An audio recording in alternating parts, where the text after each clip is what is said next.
দর্শক, এই মুহূর্তে রংপুর থেকে সরাসরি যোগ দিচ্ছেন সহকর্মী জাহাঙ্গীর আলম বাদল।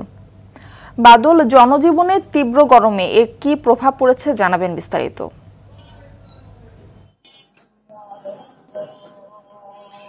মারফি যেমনটি বলছিলেন, আমরা দেখেছি যে সারা দেশের ন্যায় বিভাগীয় নগরী রংপুরেও গত 2 সপ্তাহ ধরে চলছে টানা মৃদু তাপপ্রবাহ।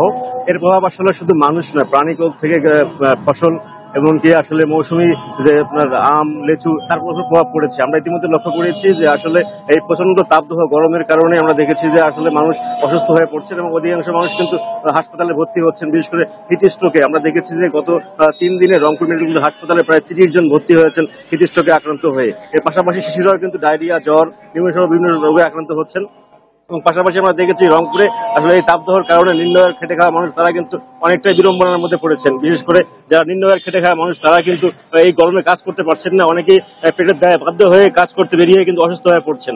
এর পাশাপাশি আমরা দেখেছি যে আসলে রংপুরে আসলে গত কয়েকদিন থেকে বৃষ্টির কোনো আভাস নেই। এর পাশাপাশি যেটি আবহাওয়াবিদ বলছেন যে আজকে রংপুর বিকাল 3টা পর্যন্ত আমরা দেখেছি যে প্রায় 39 ডিগ্রি সেলসিয়াস তাপমাত্রা বিরাজ করছে এবং এই তাপমাত্রা হয়তো আগামী দিনে আরো বাড়তে পারে বলে সম্ভাবনা রয়েছে। এবং আমরা যদি দেখেছি যে আপাতত রংপুর বিভাগে কোথাও কোনো বৃষ্টির সম্ভাবনা নাই, কোথাও বৃষ্টি হচ্ছে না, যার ফলে আসলে ফসলের জমি থেকে শহর জীবন এবং গ্রাম জীবন সমস্ত জায়গাতেই কিন্তু একটা অন্যরকম আবহাওয়া বিরাজ করছে। মানুষের মধ্যে আসলে আমরা দেখেছি উৎকণ্ঠা রয়েছেন, তারা বলছেন যে বৃষ্টি না হলে তারা একদিকে ফসলের ক্ষতি হবে, তারা কিন্তু শহরের জীবনে যারা কিন্তু নিম্ন আয় কেটে খায় তারা কিন্তু আর্থিকভাবে অনেকটাই ক্ষতি হচ্ছেন। এবং আমরা দেখেছি যে আসলে এই ক্ষতি পুষিয়ে নিতে অনেকে কিন্তু বসে রয়েছেন, তারা কিন্তু অনেকে কাজকর্ম হারিয়ে বেকার হয়ে রয়েছেন।